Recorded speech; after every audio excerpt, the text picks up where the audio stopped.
Oh my god, the water's getting deeper. This line is just getting everywhere because this body is floating. It's not stuck. It wasn't very steep. And I saw the body over to my left. The internet is filled with creepy content, but few things are as unsettling as what happens deep underground, as seen in this footage that was captured by Jake, a YouTuber you might know from the channel Action Adventure Twins. As the name suggests, he runs the channel with his brother, and together they've built a reputation for exploring tight, dangerous caves. It's their greatest passion. But like any obsession with risk, it eventually catches up to you. Because on June 17, 2023, everything went wrong. It was a rainy evening when the twins and a friend packed their gear and set out for a cave they'd never explored before. It was a new location, unknown terrain, the kind of challenge they live for.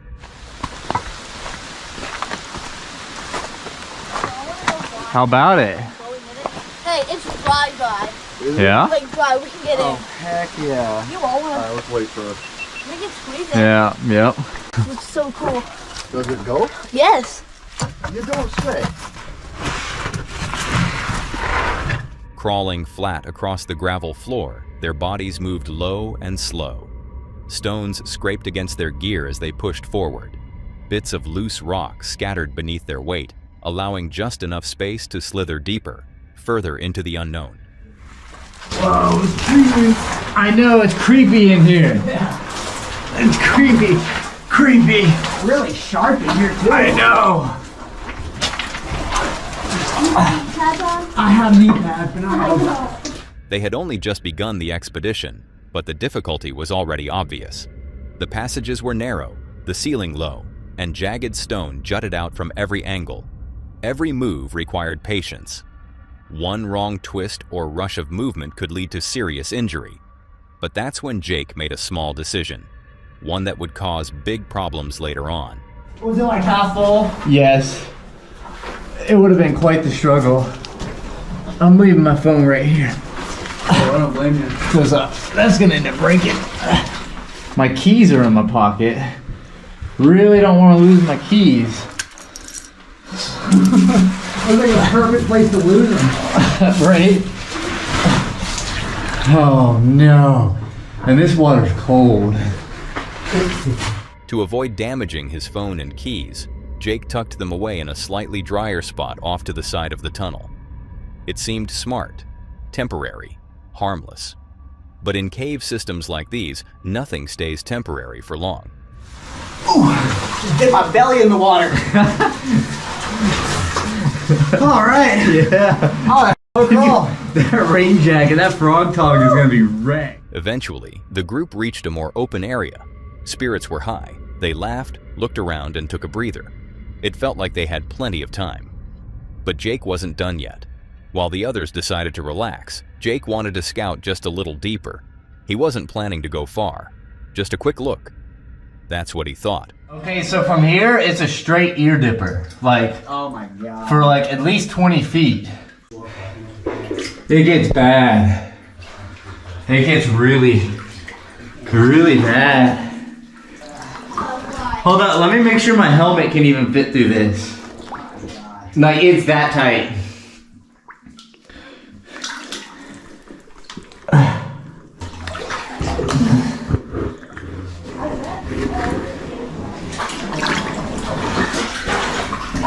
Oh.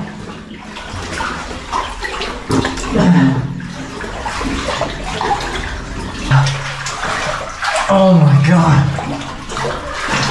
The water's getting deeper. With water rising along the sides of the tunnel, Jake pressed on, carefully navigating through tighter and wetter terrain.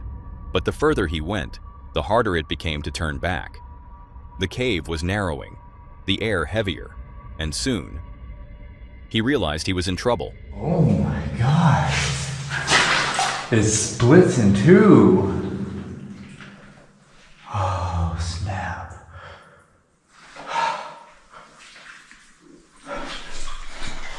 I gotta go explore this. Well, I mean, it just keeps going.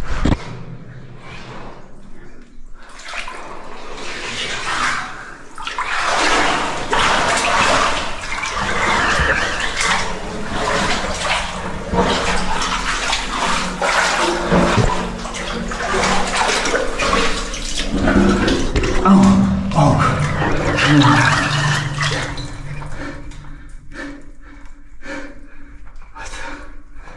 the heck?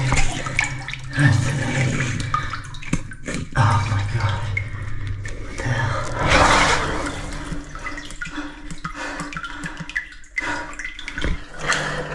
I won't get it this done. I gotta get out of here.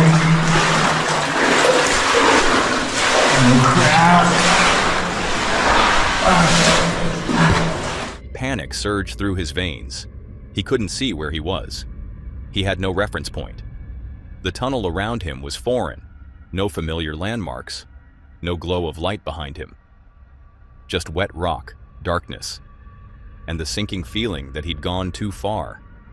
His breathing grew sharp, his thoughts scrambled. He knew the others were somewhere behind, but the distance between them was now too great. Jake had only one option: find his way back, alone. I'm screwed. Hey!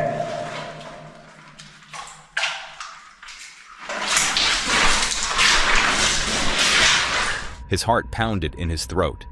He screamed out into the dark, hoping they could hear him. But there was no answer, just the sound of dripping water and the rush of his own breath. Cold water lapped against his boots as he fumbled forward, guided only by instinct and fear. Hey! Dude, I'm coming, my headlight died!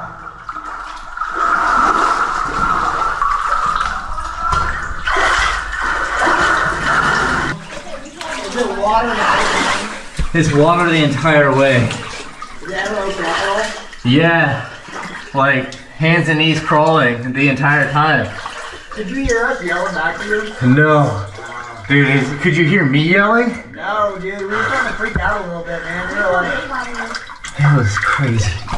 Okay, this is the sketchy part too. We're all the way from that. Right. Alright. yeah, You're clear. yeah, plenty of clearance. We were wondering that, man, because you said your lights were low, and we realized 10 minutes after you'd been back there that you had said that earlier. Stupid to go back there with a low headlamp. Yeah. Probably the dumbest thing I could have done. So would you come back? With a wetsuit and some lights, yeah. Nice. But let me go between one of y'all so that I got some light, you know. Yeah. Yeah. Here, all Eventually, after what felt like an eternity, he saw it. A flicker of light. His friends, still waiting at the last open space, had stayed put, headlamps ready, calling out for him. Jake emerged shaken, soaked, and silent. The experience had changed something in him. Later, he admitted it was a wake-up call. Because danger doesn't always come with warning signs. Sometimes it creeps up while you're just a little too confident, a little too far, and a little too late. And in the world of cave exploration, you don't always get a second chance. But luckily, he was fortunate this time. The man who entered the next tunnel wasn't. Quick interruption. If you're enjoying this video, why not hit that subscribe button? We're on a mission to hit 300,000 subscribers, and when we do, 3 lucky fans will win a limited edition items. Right now, 61.2% of you watching haven't subscribed yet. We're pushing for at least 40%, and we need your help to make it happen. It's completely free, and your support helps us make even more awesome videos. So, don't miss out, subscribe now, and let's get back to the video. He entered the tunnel expecting a quiet, eerie exploration, the kind of place where every step echoes and every shadow plays tricks on the eyes. It was supposed to be unsettling, not dangerous, but what happened next shook him to the core.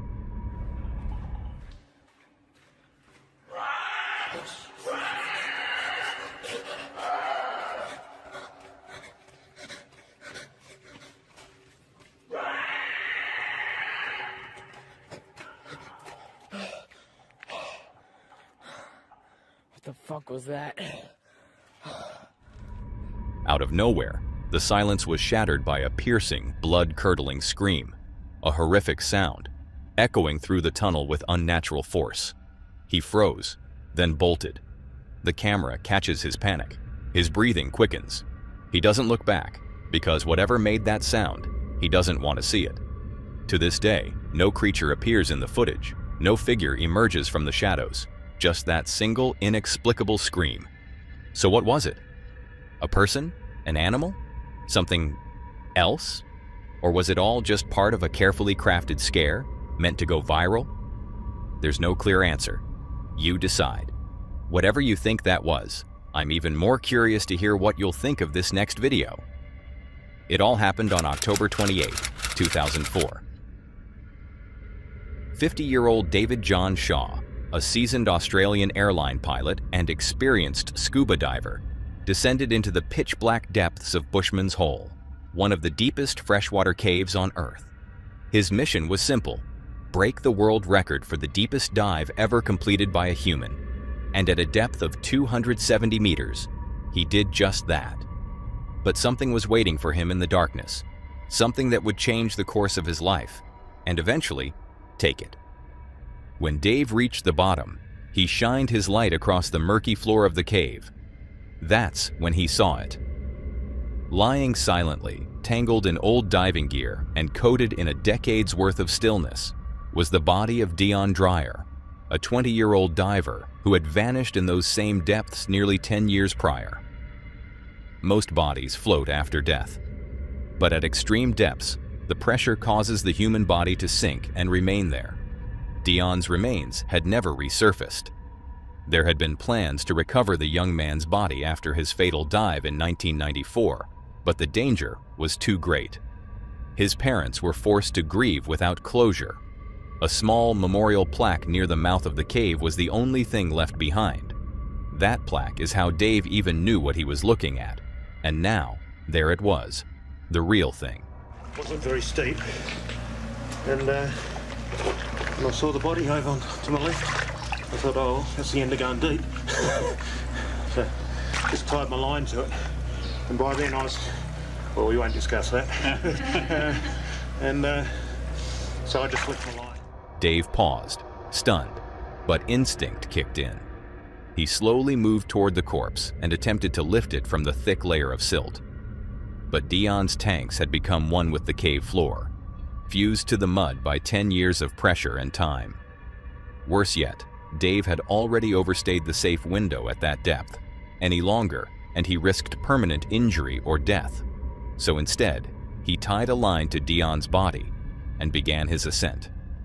When he surfaced, the diving community erupted.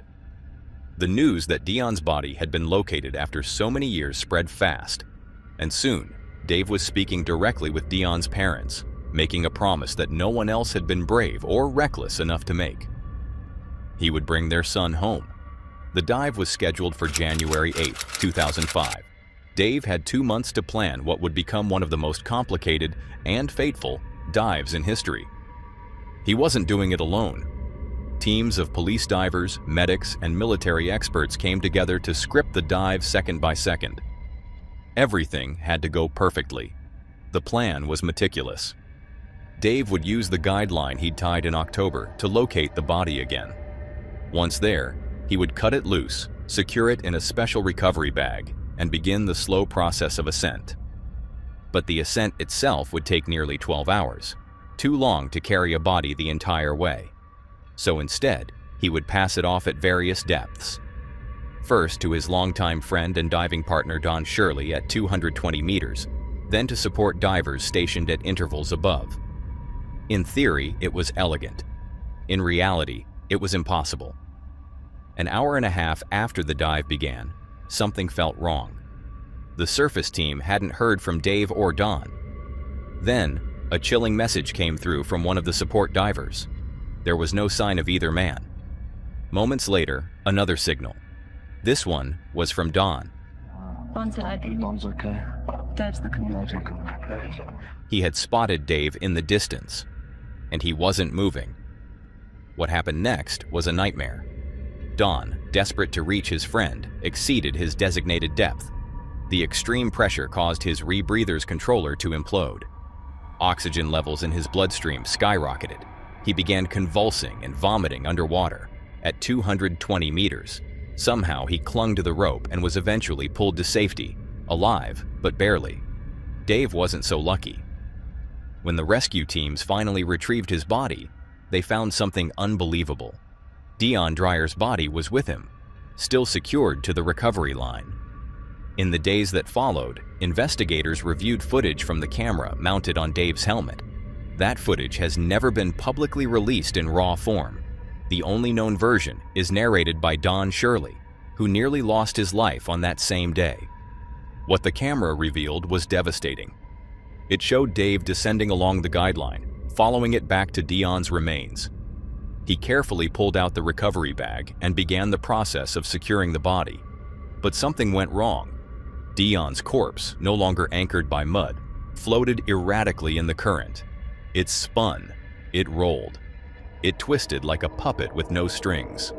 Dave tried to steady it, but in doing so, he became entangled in the line. This line is just getting everywhere because this body is floating. It's not stuck. Everything's moving. Right, light gets caught on the line there. Move it out of the way. Still got a nice bright light. The clock was ticking. His oxygen levels were depleting, his concentration slipping. Nitrogen narcosis, a condition that affects deep divers, set in. The symptoms are devastating: disorientation, poor motor skills, mental confusion. Dave began to fumble with the line, trying to free himself. His hands trembled. His vision narrowed. And all the while, the face of Dion Dreyer stared back at him through a lifeless mask. The last thing David Shaw ever saw was that pale, expressionless face floating inches from his own. Moments later, he lost consciousness and died. And yet, he succeeded. Because in death, Dave completed his mission.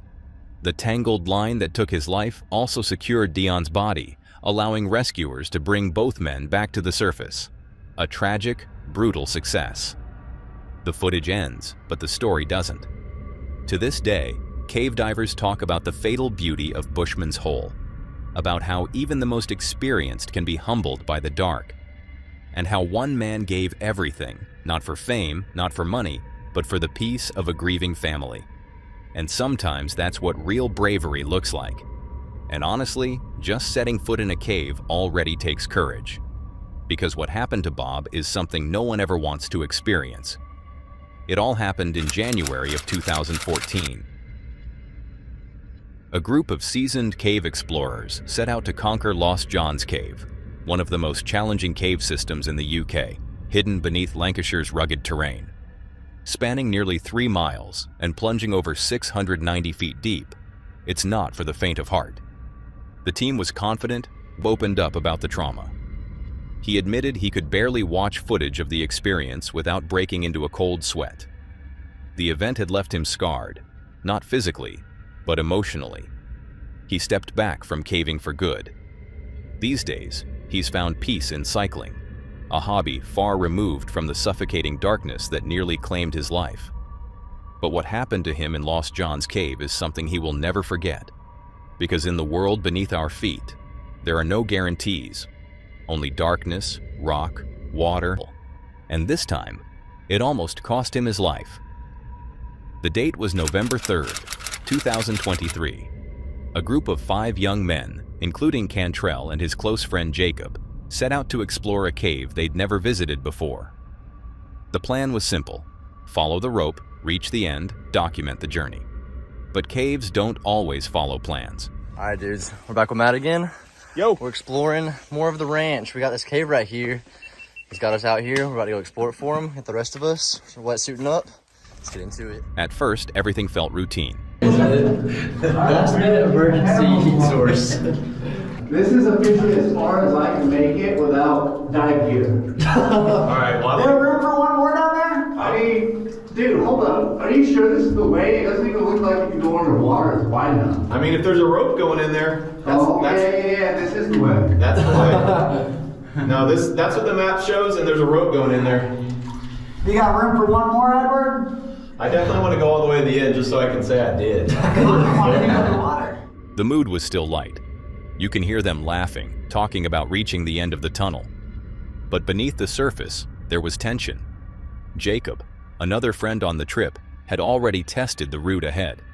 He warned them, Some parts of the passage were fully submerged. You had to dip your head under just to pass through. There was no way to breathe in certain sections. Still, the group pressed forward, following the rope, hoping they could make it through without incident. He's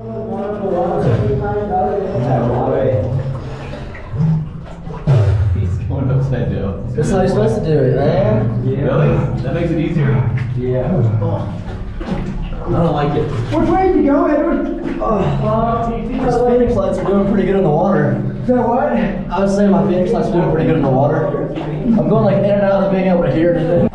Snorkel would be nice right about now. Yeah. I got so much water in my nose.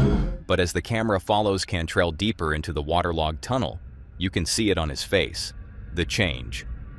His confidence begins to fade. His movements become more frantic. The waterline is so high it's filling his ears, and the only way to breathe is to tilt his head straight up toward the ceiling. The further he crawls, the more unstable he becomes. And then, it happens. Hell no, I'm not doing that. I can just barely hear right here. So loud. The echo. This is the waiting area.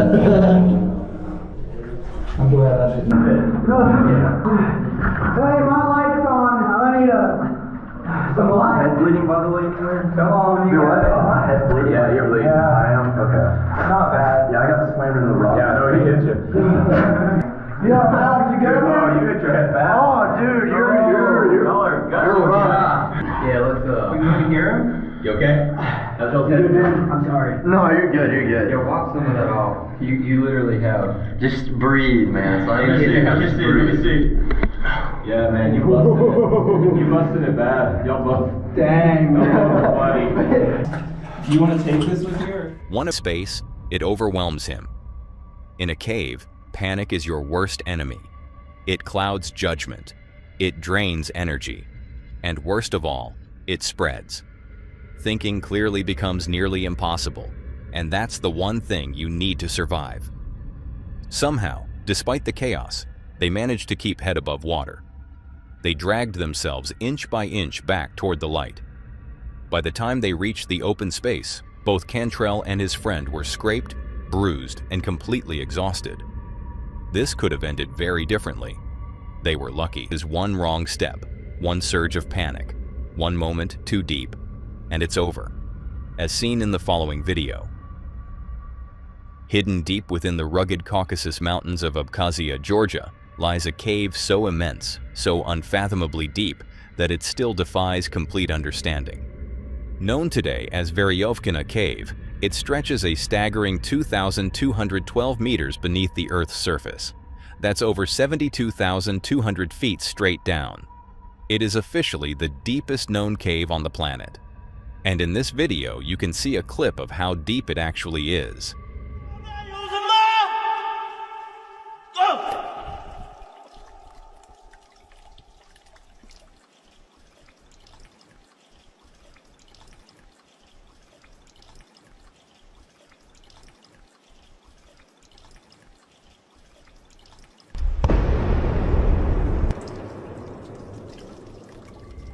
It took explorers decades of effort, risk, and obsession to reach its known bottom. Harsh vertical drops, complete darkness, and narrow shafts challenged every step. And even now, what lies beyond the lowest mapped chamber remains uncertain, a mystery that may never be solved. But one thing is certain: the journey into Verovkina didn't just make history, it became a legend. Fortunately, this cave didn't end in disaster. But what happens in the next one is on a whole different level. James and Edward are twin brothers known on YouTube for doing something most people wouldn't dare: crawling through the world's tightest caves for fun. Their channel thrives on claustrophobic thrill-seeking. Each video pushes the limits of what's safe and what's watchable. But in this particular video, things went too far. Cave today. And we've been here before, but we couldn't make it very far without a second rope. So we got a second rope today. We're going to go ahead and string these up. Also, the water's a lot less today. We were freezing last time, so we had to give up. But we're going as far as we can into this thing today. It begins like most of their adventures, with the two rappelling into near-complete darkness, their headlamps cutting narrow beams through the black. The cave is not meant for beginners. The air is dense, the passages unpredictable, and the silence is absolute. But the deeper they descend, the more dangerous it becomes. Eventually, they reach a section known only by its nickname, the maze. A twisting, jagged corridor of tunnels so narrow that helmets won't fit. And in this part of the cave, there's no turning around. The only way forward is feet first, with arms pinned to their sides and stones scraping against their backs. I see what you mean, that's a tight one.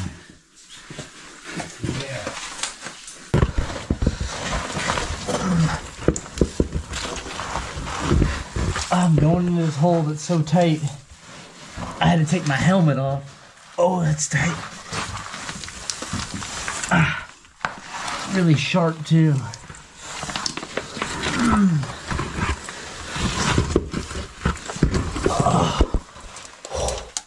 Okay. And I think I gotta just keep going down.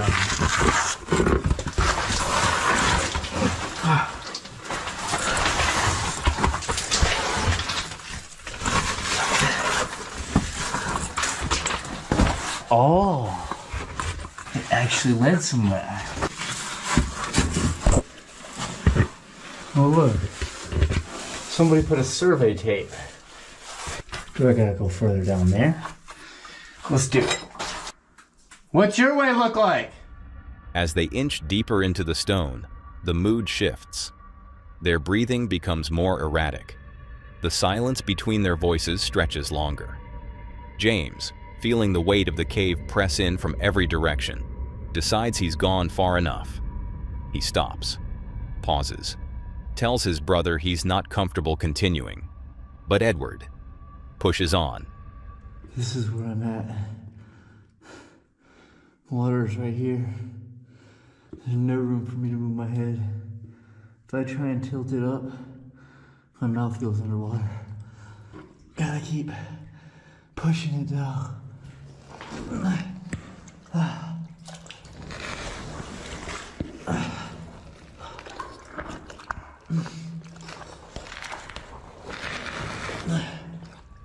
The water is rising, slowly, silently, but he keeps going. Every inch forward becomes harder. The walls tighten. The air becomes damp and difficult to breathe. Then, without warning, he's stuck. The narrow tunnel offers no room to move. To survive, Edward has to do the unthinkable: rotate his entire body 180 degrees inside the rock. This is not good. Like,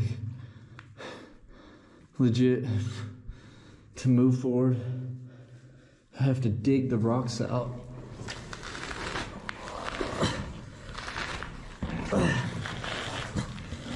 Oh my god. If this ceiling even collapses like an inch, I'm squished like a bug.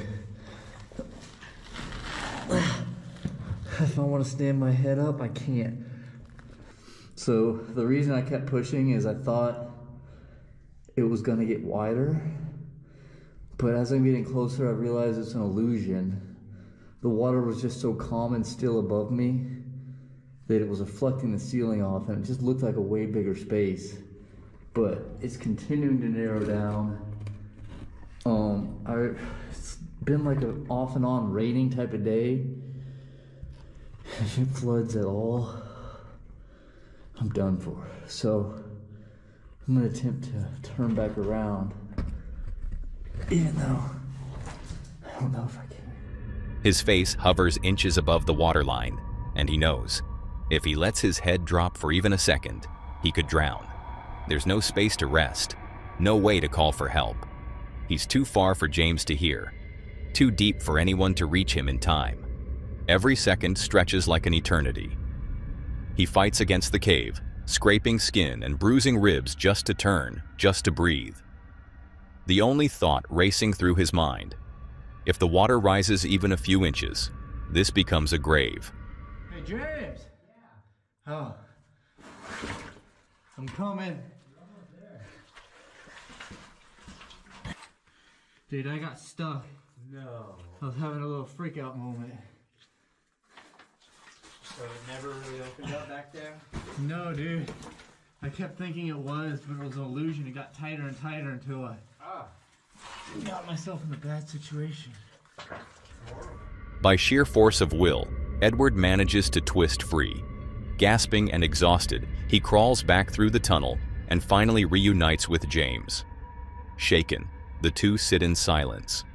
No words needed, because at that moment, both brothers understood just how close they came to tragedy. If Edward had been stuck any longer, no rescue team would have made it in time. The cave would have filled, the tunnel would have been sealed, and James would have walked out, alone. Luckily, he didn't. But what if you were already alone in a cave, when strange things suddenly started happening, and to creep in? So, okay, wow. Oh, Jesus, wow, that's... So that goes up into the stope, and you can see up there where my light is, all of those stacked boulders on that big round timber right there. All of that rock is apparently being supported by this ceiling made out of wood and timbers. So there's a lot of weight on here, on these boards. So we'll carefully and quietly go through here. And you can see the tunnel continuing down there, another ore chute. Yeah, like right here, it's kind of breaking. That timber there is kind of breaking, and wow, this is crazy. Jacob made his way deeper into the mine, walking beneath precarious, rotten wooden beams that supported the immense weight of the earth above. The danger was palpable, but for Jacob, this was part of the thrill. After walking for over 15 minutes, the strange events began. We're going to take this branch there. Don't know if you can see that in the video or not.